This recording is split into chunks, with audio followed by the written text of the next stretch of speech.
Hello students, good morning everyone. Today we are going to start the next chapter, electrical devices. ये last topic हमारा इसके अंदर आपका आज लास्ट चैप्टर है, इसके अंदर आता है 4th यूनिट के लिए। इसी जनरेटर है, इसके अंदर एक आपका ट्रांसफार्मर है, ठीक है। एक टॉपिक हम आज स्टार्ट कर रहे हैं इसी जनरेटर, और वी कैन से दैट इसी डायनमो।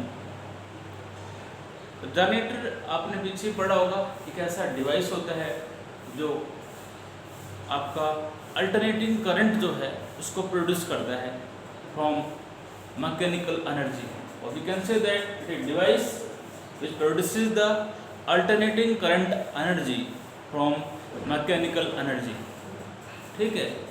मैकेनिकल एनर्जी का यूज़ करके हम ये डिवाइस जो है अल्टरनेटिंग करंट जो है वो प्रोड्यूस करता है। ये एक एग्जांपल है सबसे बढ़िया, ईएमआई जो होता है इलेक्ट्रोमैग्नेटिक इंडक्शन का एक सबसे इम्पोर्टेंट एग्जांपल आपका ये है। ईएमआई का यूज़ कहाँ होता है, आप कह सकते हो जनरेटर के अंदर, ठीक, क्योंकि इसका करंट डेवलप होता है आपका, ठीक है। तो इसकी आप देख सकते हो एक जनरेटर जो है ये यूगोस्लाव साइंटिस्ट था, निकोला टेस्ला, उन्होंने इसके बारे में इसको डिस्कवर किया था, इसके बारे में बताया था। तो मैं लिखा हूँ इसकी डेफिनेशन यही है, device generator is a device which produces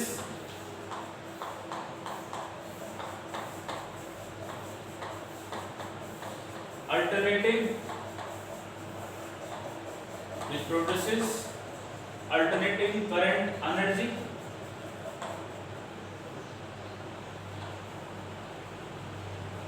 from mechanical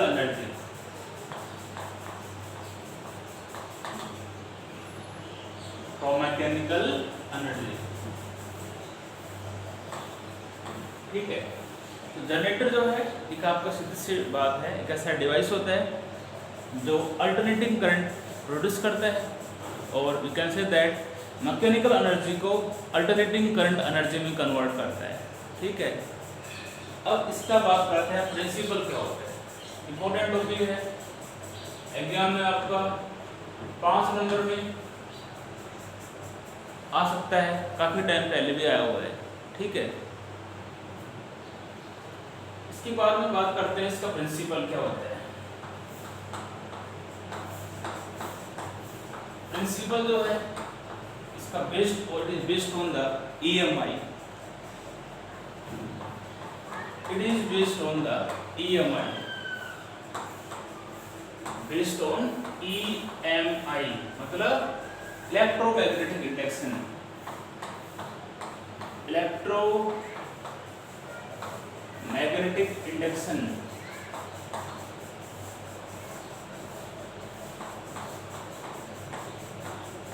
और इलेक्ट्रोमैग्नेटिक इंडक्शन आपका क्या होता है, जब फ्लक्स जो है टाइम के साथ यदि आपका चेन कंटिन्यू रहे तो सर्किट के अंदर करंट का और EMF का इंड्यूस होना EMF कहलाएगा। वो EMF कब तक कंटिन्यू रहेगा, जब तक फ्लक्स जो है टाइम के साथ क्या हो, चेंज आपका कंटिन्यू रहे। Whenever the amount of magnetic flux linked with the coil changes and EMF is induced, the EMF so induced continue when the change of flux continue, ठीक है। आप इसमें कह सकते हो, आप इसमें ये कह सकते हो whenever the EMI का मतलब लिख रहा हूं मैं, whenever the amount of magnetic flux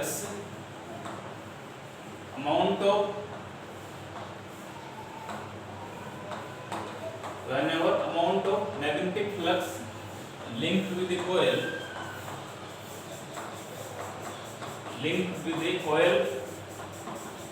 changes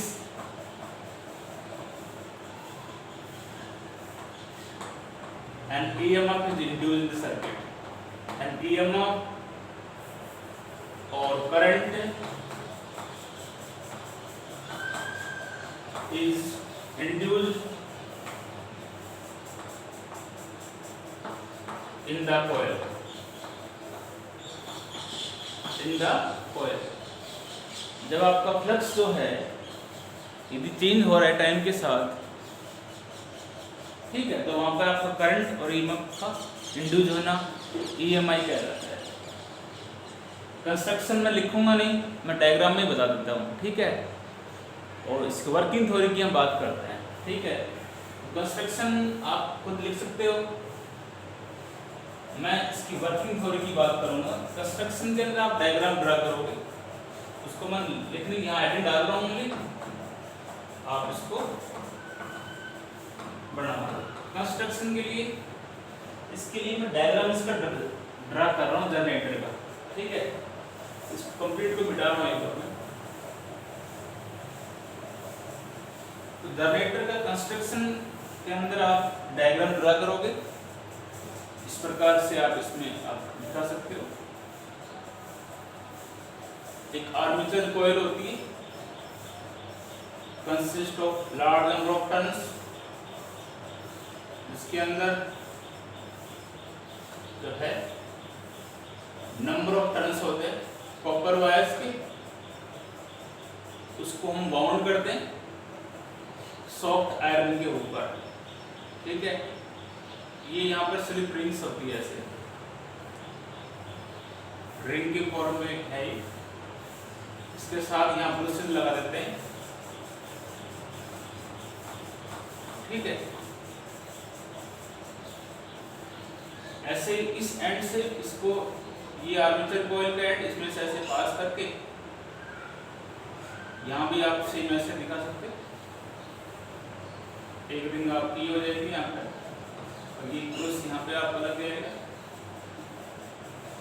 ठीक है। और इसके साथ इसको आप इधर से एक लोड रेजिस्टेंस, एक एक्सल रेजिस्टेंस हम इसमें R लगाते हैं, ठीक है। यहाँ पे आपके जो एक कार्ड आप पोल्स ले लो, साउथ ले ली इधर मैंने, और ये हमने ले लिया नॉर्थ। इससे आपको मैग्नेटिक फील्ड प्रोड्यूस होगा। मैग्नेटिक फील्ड आपको नॉर्थ से साउथ की तरफ होता है। इसके अंदर इसको आप इस प्रकार से आप दिखा सकते हो,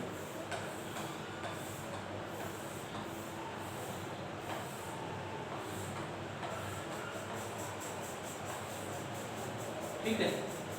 ये रिंग R1, ब्रूस V1, ये रिंग R2, ये ब्रूस आपका B2। ये आर्मेचर कॉइल हमने इसको A B C D लिया हुआ है। करंट प्रोड्यूस ऐसे होगा, ऐसे B ऐसे फ्लो करेगा। एक्चुअल रेजिस्टेंस आपका है, करंट इसमें ऐसे फ्लो कर रहा है, ठीक है। करंट है, आप उसको दिखाते हैं।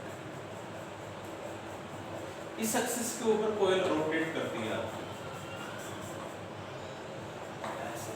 क्लॉकवाइज या एंटीक्लॉकवाइज, जैसे भी आप इसको दिखा सकते हो, ठीक है। ये आपका इसके अंदर मैंने ये डायग्राम आपको ड्रा किया है।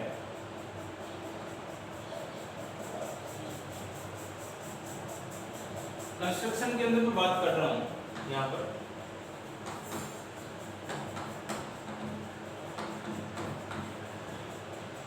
इसके अंदर आर्मेचर कॉइल होता है आपका, आर्मेचर कॉइल। इस डायग्राम के अंदर आप इस सिलेंडर का डायग्राम है आपका, इस डायग्राम के अंदर जो A B C D is a rectangular armature coil.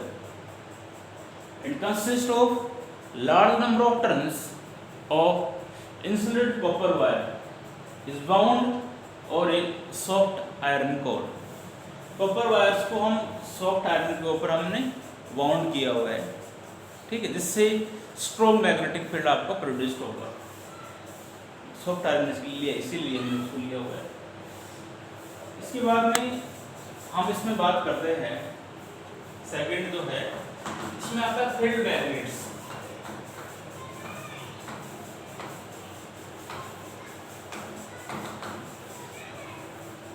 Field magnets, तो यहाँ पर जो नॉर्थ और साउथ जो है, these are the two strong electromagnetic poles and produces the magnetic field.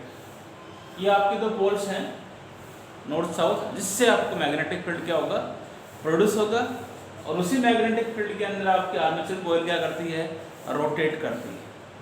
ठीक है, इतना निकलना इसके अंदर। थर्ड, इसके अंदर हम बात करते हैं स्लिप रिंग्स। स्लिप रिंग्स, तो यहाँ पर जो आपका R1 जो है और R2, these are the hollow circular metallic rings. ये सर्कुलर रिंग्स होती है, मेटल की बनी होती है, और ये रिंग्स जो है आपकी रोटेट करती है when the armature coil is rotated. जब आर्मेचर कॉइल जो है जब आपकी रोटेट करती है, उस केस में जो है स्लिप रिंग्स जो है वो भी आपकी क्या करती है, रोटेट करती है। नेक्स्ट इसके अंदर हम बात करते हैं ब्रुशेस। ब्रुशेस B1 and B2 are the two carbon और मेटेलिक ब्रशेस। इनको मेटल के हम ले सकते हैं। ये फ्लेक्सिबल हो सकती है, लचीली होती है, किसी भी डिजायर्ड शेप में इसको आप डाल सकते हो। ये फिक्स्ड होती है स्लिप रिंग्स के साथ में। आर्मेचर कॉइल्स का एंड भी इसी से हम कनेक्ट करते हैं। ठीक है, मेन पर्पस जो ब्रशेस का करंट को पास करती है आर्मेचर कॉइल के अंदर थ्रू लोड रेजिस्टेंस के द्वारा। कार्बन की बनी होती है, फ्लेक्सिबल होती है, स्मॉल कॉन्टैक्ट होता है रिंग्स के साथ में, और आप कर सकते हो आपका आर्मेचर कॉइल्स का भी एंड से कनेक्ट होता है आपका। ठीक है,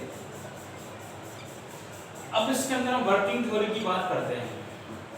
वर्किंग एंड थ्योरी।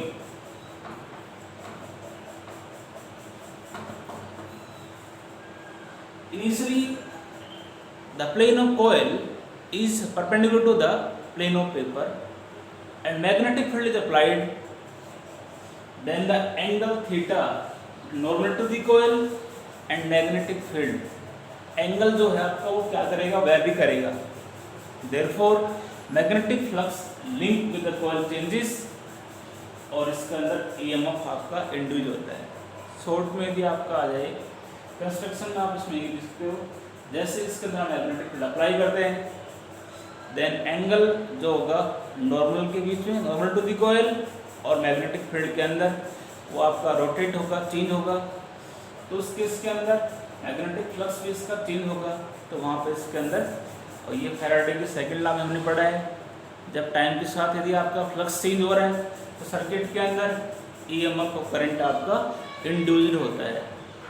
ठीक है, फिर हम इनिशियली इसकी बात करते हैं। Suppose the arm AB, initially हम इसमें कह रहे हैं कि plane of the coil is perpendicular to the plane of paper and magnetic field is applied. Then the arm AB जो है ये फ्रंट पे होती है, आपकी सामने होती है, एंड CD जो है वो आपकी कहाँ पे होती है, बैक पे होती है। ठीक है, आर्म जो है AB जो होगा आपका फ्रंट पे होगा, और CD कहाँ पे होगा आपका, बैक के ऊपर होगा। तो उस केस के अंदर amount of magnetic flux link with the coil changes. ठीक है, उस केस में आर्म AB जो है मूव करेगी inwards, and CD move outward, ये बाहर की तरफ मूव करेगी। तो उस केस में फ्लक्स जो है इस कॉइल का वो चेंज होगा। Then Fleming right hand rule से current induced in the arm AB, इस आर्म के अंदर भी करंट इंड्यूस होगा, और इस आर्म AB मूव करेगी आपके अंदर की तरफ, और ये बाहर की तरफ मूव करती है। तो इस केस में इस आर्म के अंदर भी, इस आर्म के अंदर आपको करंट इंड्यूस होगा। ठीक है, राइट हैंड रूल से करंट इस आर्म AB के अंदर आपको डायरेक्शन शो हो रही है, A से B की तरफ फ्लो करेगा। इस आर्म CD के अंदर करंट जो है आपका C to D फ्लो करेगा। ठीक है, after half rotation of the coil, coil diagram और भी ड्रा कर रखा है, उसको मैं ड्रा नहीं कर रहा। जैसे ही कॉइल आपकी रोटेट का हाफ रोटेशन के बाद में आपका ये इधर आ जाता है, मैं लिख रहा हूँ इसको इधर एक बार मिटा रहा हूँ।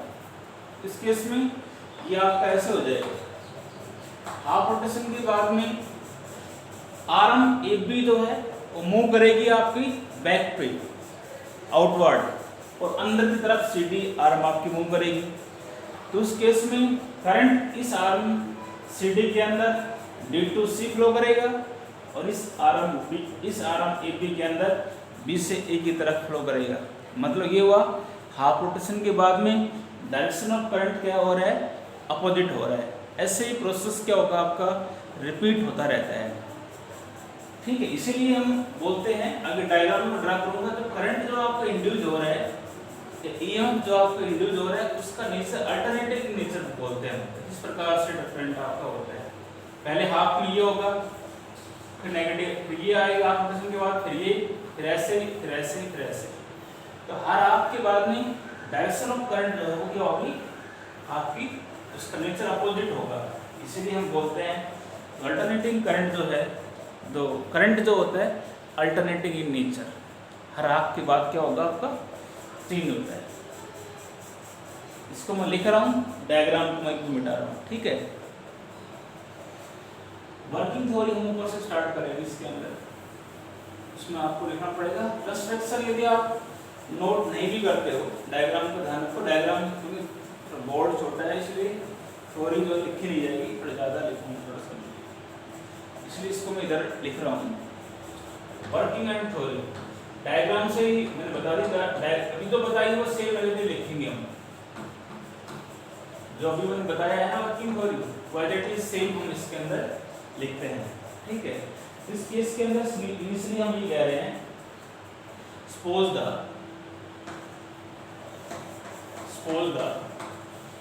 plane of the coil, plane of coil is perpendicular to the plane of the coil जो है, आप इनिशियली जो है क्या है, perpendicular to the plane of paper, plane of paper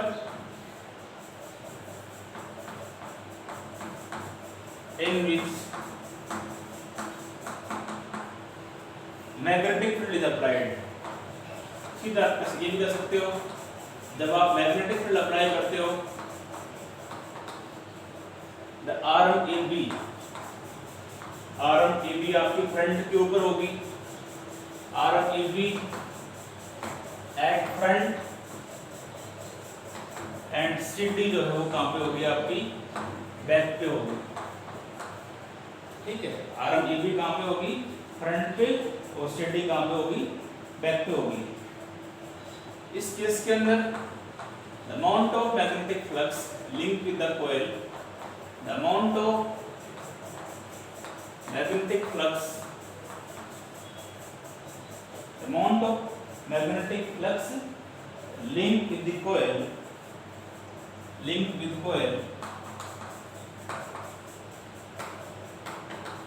is maximum.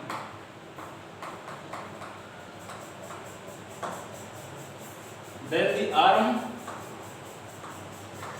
the arm AB, ये आर्म AB अंदर की तरफ मूव करेगी, arm AB move inward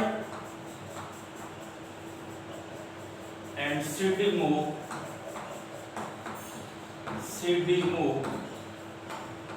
outward. ठीक है, आर्म ए बी कहाँ मूव करेगी आपकी, अंदर की तरफ मूव करेगी, और सी डी कहाँ मूव करेगी आपकी, आउटवर्ड मूव करेगी।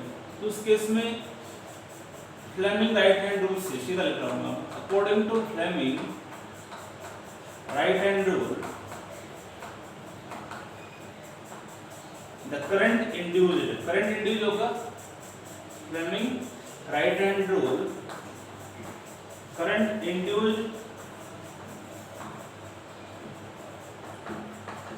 Current induced in arm A B, कहां से लाते, आर्म ए बी करंट कैसे फ्लो करेगा, from A to B and C D, it from from C to D. ठीक है, राइट हैंड रूल से जो current induce A B arm के अंदर होगा वो फ्लो कैसे करेगा, ए से बी की तरफ और सी डी के अंदर सी से डी की तरफ। इसको आप लाइन थोड़ा देर नीचे लिख सकते हो। आफ्टर हाफ रोटेशन के बाद में, after half rotation of the coil, half rotation of coil, arm A B move outward, ये पीछे की तरफ मूव करेंगे, and C D move inward. इस केस में ए बी जो है आपकी मूव कहाँ करेगी, आपकी और बाहर की तरफ, और सी डी जो है अंदर की तरफ मूव करेगी। तो इस केस में जो करंट इंड्यूस होगा, the current induced in arm A B from current इसमें फ्लो करेगा आपका B to A and in C D. C D में कहां से हो गई, इट फ्रॉम ये फ्लो करेगा आपका डी टू सी। ठीक, उसमें पहले वाले में आपका सी से डी की तरफ आपका फ्लो कर रहा है। इस केस में दूसरी आर्म जो सी डी है उसमें डी टू सी फ्लो करेगा। ये प्रोसेस आपका रिपीट होता रहेगा। This process is repeated, this process is repeated, hence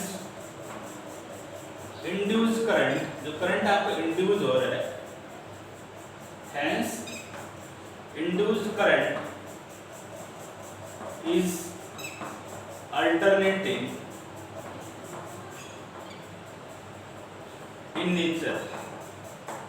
मतलब जो करंट इंड्यूस होगा उसका नेचर अल्टरनेटिंग होगा आपका, मतलब हर हाफ के बाद में डायरेक्शन ऑफ करंट आपकी क्या होगी, रिड्यूस होगी। अब इसके अंदर ये तो इसकी वर्किंग थ्योरी होगी, ज्यादा हार्ड नहीं जो मैंने बताया वही लिखा है।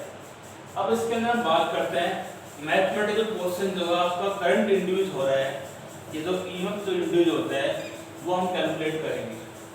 ठीक है, उसको निकालने के लिए डाल देते हैं इसके अंदर हम expression for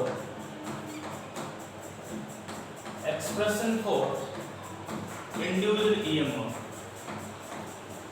expression for induced EMF.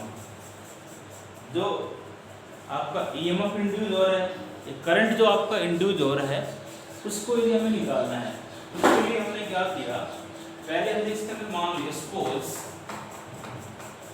n बराबर है number of turn off coil. ठीक है, ए मान लिया हमने area of each coil, area of each coil, और बी जो है इसको हमने मान लिया है यहाँ पर strength of magnetic field. D यहाँ पे क्या है, स्ट्रेंथ ऑफ मैग्नेटिक फील्ड हमने यहाँ पर मान लिया। एंड थीटा जो है वो भी मान लिया, तो थीटा भी the angle between normal to the coil, normal to coil and magnetic field. Diagram आप ऐसे दिखा सकते हो, बता रहा हूं मैं, साउथ पोल ये आपका है, ये आपका नॉर्थ पोल हो गया। मैग्नेटिक फील्ड आपका जानते ही हो, डायरेक्शन कैसी होगी, नॉर्थ से साउथ की तरफ होगी। ये मैंने मानस को दैट कोयल दिखा दी।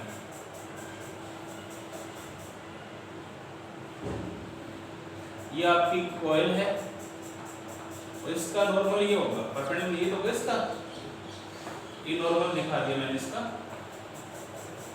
ये एंगल जो बनेगा ये थीटा आपका होगा, नॉर्मल टू दी कोयल और मैग्नेटिक फील्ड के अंदर आपका एंगल ये होगा।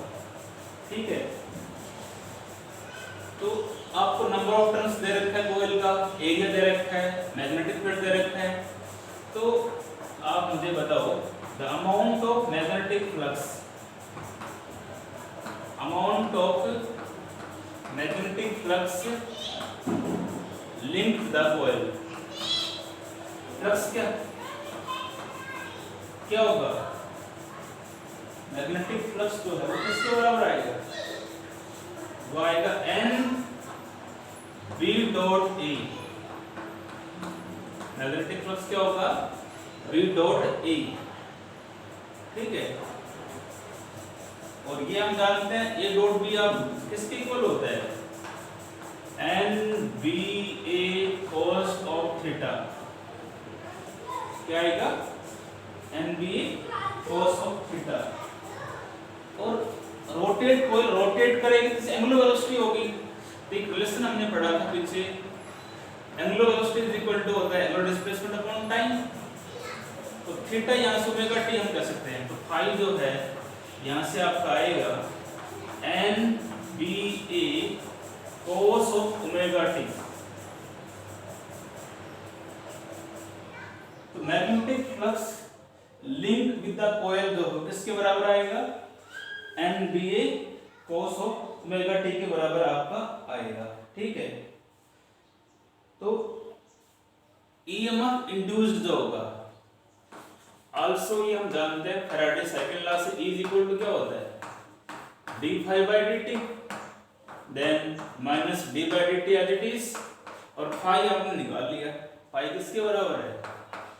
N B A cos of omega t. ठीक है, E बराबर आपका आएगा minus of N B A और d by d t of cos omega t. ठीक है, E is equal to minus N B A cos omega t का क्या आएगा? Differentiation sine minus sine omega t, और ओमेगा टी का आपको omega हो जाएगा डिफरेंशिएशन। पर आप इसको इधर ले आओ, E is equal to negative negative positive, ये आएगा N B A omega sine of omega t. This is EMF is induced. ठीक है, ईएमएफ इंड्यूस्ड आपका ये आ गया। ये इंड्यूस्ड ईएमएफ जो है मैक्सिमम कब होगा? इतना कर दोगे तो भी आपका ठीक है। एक रिलेशन और भी हम निकालेंगे इंड्यूस्ड करंट जो होता है। द इंड्यूस्ड ईएमएफ जो है विल बी मैक्सिमम, मैक्सिमम कब होगा? जब आपका इस साइन ओमेगा टी जो है वो क्या हो? वो 1 के बराबर हो, पॉजिटिव में आपका आएगी। क्यों? तो वैल्यू पॉजिटिव में आएगी। तो ये मैक्सिमम कब होगा? जब आपका साइन ओमेगा टी क्या हो? 1 के इक्वल हो। साइन ओमेगा टी जो हो किसके बराबर हो? 1 के बराबर है, तो हम क्या कहेंगे? ईएमएफ आपका मैक्सिमम होगा। अब इसको यहाँ पुट कर दो, ये आपका ई नोट एन बी में किसके बराबर आ गया? ई नोट के बराबर। Then E is equal to यहाँ से आएगा E naught sine omega t. This is the induced EMF. ये क्या है आपका? Induced EMF. और कैसे वेरी करेगा ये टाइम के साथ, उसको हम एक ग्राफ से हम इसके अंदर हम आगे इसको शो कर देंगे। ठीक है, अब यदि हमें रेजिस्टेंस भी करंट भी निकालना है, करंट कितना इंड्यूस हो रहा है उसको भी निकाल लेते हैं। उसके लिए अपनी मान लिया इफ जो है R जो है R be the resistance of coil, R be the resistance of coil, then induce current उस केस में क्या होगा? इंड्यूस करंट I किसके बराबर आएगा? E by R। E आपको दे रखे हैं E note sine omega T by R। E note by R current हो जाएगा। मैक्सिमम ईएमएफ है तो करंट भी क्या होगा आपका? मैक्सिमम हो जाएगा। I is equal to I naught sine omega t. Induce EMF जो है, इंड्यूस ईएमएफ और करंट वेरी विथ टाइम। कैसे वेरी करेंगे? टाइम के साथ। उसको भी आप इसमें दिखा सकते हो एज शोन फिगर। टाइम के साथ जो है करंट और ईएमएफ आपके इस प्रकार से वेरी करेंगे, क्योंकि साइन करो है आपकी साइन वेरिएशन आ रही है, तो इसके लिए आपका इधर लिख देता हूं मैं आई और ई, वाई एक्सिस के अलावा एक्स एक्सिस यहाँ पे है, इधर टाइम आ जाएगी। तो ये तो आपका ईएमएफ हो गया, is equal to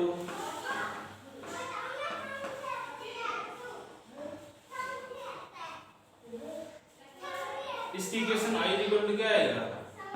I naught sine omega t. ठीक है, क्या आपका ईएमएफ मैक्सिमम ईएमएफ निकालना हो तो ये तो मैक्सिमम ईएमएफ ये हो जाएगा इसका, और ये यहाँ से आगे क्या होगा आपका मैक्सिमम करंट हो जाएगा। तो ईएमएफ और करंट टाइम के साथ आपका कैसे वेरी करता है, ये आपका कंप्लीट इसी जनरेटर का टॉपिक जो है ये आपका कंप्लीट हो गया है। पहले इसका होता क्या है, जनरेटर होता क्या है, करंट प्रोड्यूस करता है, सीधी सी बात यही है। Device which produces the alternating current energy from mechanical energy. ठीक है, प्रिंसिपल ईएमआई के ऊपर बेस्ड होता है। ईएमआई सबसे बेस्ट एग्जांपल यही कह सकते हो आप, जनरेटर जो है। तो इसका आप construction, working, open expression for induced EMF. ठीक है, तो नेक्स्ट वीडियो में हम करेंगे ट्रांसफार्मर। थैंक्स।